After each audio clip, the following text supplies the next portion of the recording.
Good morning students. आप लोग कैसे हैं और आप लोग का स्वास्थ्य कैसा है?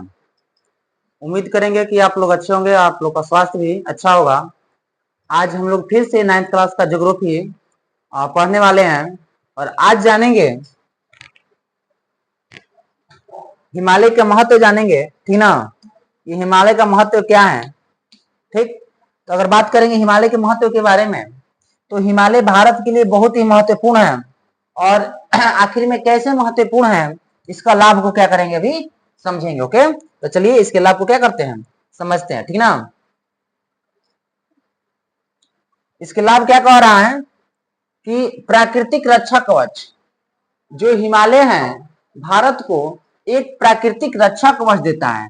इस तरह से हिमालय जो है, ठीक ना, इस तरह से हिमालय, तो यहां से ये क्या देता है, प्राकृतिक रक्षा कवच देता है, ठीक ना, किसको, भारत को। ठीक, चलिए इसमें क्या कर रही है, उत्तर से आने वाली ठंडी हवाओं को क्या करता है, रोकता है। ये उत्तर हो गया, ठीक ना, ये क्या हो गया, उत्तर हो गया।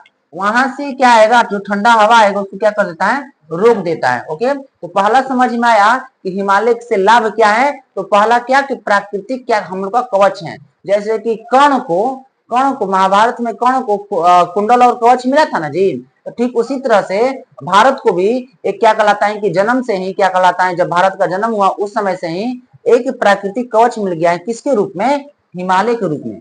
किसके रूप में, हिमालय के रूप में क्या मिला है, भारत को एक कवच के रूप में मिल गया है कि जो उत्तर से ठंडी हवा आएगा उसको क्या करेगा, हिमालय रोक लेगा। ओके, समझ में आया। चलिए आगे चलते हैं। जलवायु पर प्रभाव कह रहा है इसमें कि मानसूनी हवाओं को रोककर वर्षा में सहायता करता है। और एक चीज क्या बताया कि मानसूनी हवा को क्या करता है, जैसे कि पहाड़ी एरिया में जितना भी होता है उधर बारिश ज्यादा होता है, मतलब वर्षा ज्यादा होता है, ठीक ना। तो जितना भी मानसूनी हवा रहता है उसको क्या करता है, रोकता है। जैसे ही रोकता है तो वर्षा क्या होने लगता है। समझ में आया। चलिए आगे चलते हैं। नदियों का उद्गम स्थल, नदियों का उद्गम स्थल भी है। अगर बोले तो गंगा, यमुना, ब्रह्मपुत्र जैसी नदियां यहीं से निकलता है। अगर बात करेंगे भारत की मुख्य जो नदियां हैं, गंगा, यमुना, ब्रह्मपुत्र, ये कहां से निकलती हैं जी, हिमालय से निकलती है। कहां से निकलती है, हिमालय से। तो याद रखना है, तीन चीज बताए। पहला में बताए प्राकृतिक कवच है, दूसरा में जलवायु को क्या करता है, प्रभाव पड़ता है कि जितना भी मानसूनी हवाएं आए इससे टकराकर वर्षा के रूप में बदल जाती है। और तीसरा में बताया कि नदियों का उद्गम स्थल है कौन, हिमालय, क्योंकि गंगा नदी कहां से निकलती है, हिमालय से। यमुना नदी कहां से निकलती है और ब्रह्मपुत्र कहां से निकलता है, हिमालय से निकलता है। ठीक, ओके, चलते हैं और एक स्लाइड में, ठीक ना। जल संसाधन, हिम नदों के कारण नदियों में जल बना रहता है। हिम नद समझिएगा, हिम नद किसे बोलते हैं कि जो हिमालय पर्वत है, हिमालय पर्वत है, इस पर क्या कहलाता है, हमेशा बर्फ जमा रहता है, ठीक ना। वही धीरे धीरे पिघलता है तो नदी में हमेशा पानी क्या बरकरार रहता है। ये समझ में आया कि क्या कह रहा है कि हिम नदियों के कारण नदियों में जल बना रहता है। नदियों में जल बना रहता है मतलब सूखता नहीं है। कभी सुने हैं आपकी गंगा नदी सूख गया है, नहीं ना जी।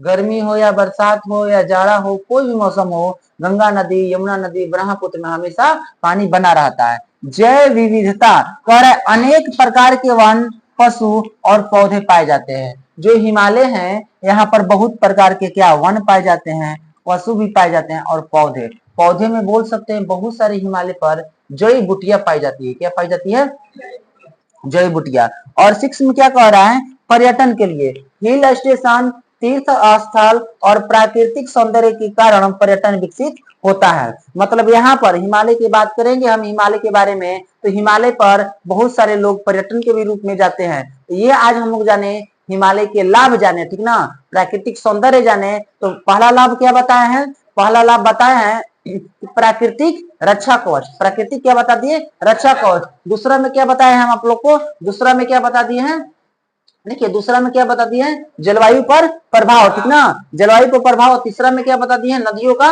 उद्गम स्थल। और चौथा में बताए हैं हम जल संसाधन। और पांच में बता दिए हैं जैव विविधता। और छह में बताए हैं पर्यटन स्थल, क्योंकि यहाँ पर बहुत सारे हिल स्टेशन हैं जहां पर लोग क्या कहलाते हैं, घूमने के लिए जाते हैं। और आज के लिए क्लास 9th क्लास का ज्योग्राफी का इतना ही रहेगा। कल मिलेंगे अगले क्लास में।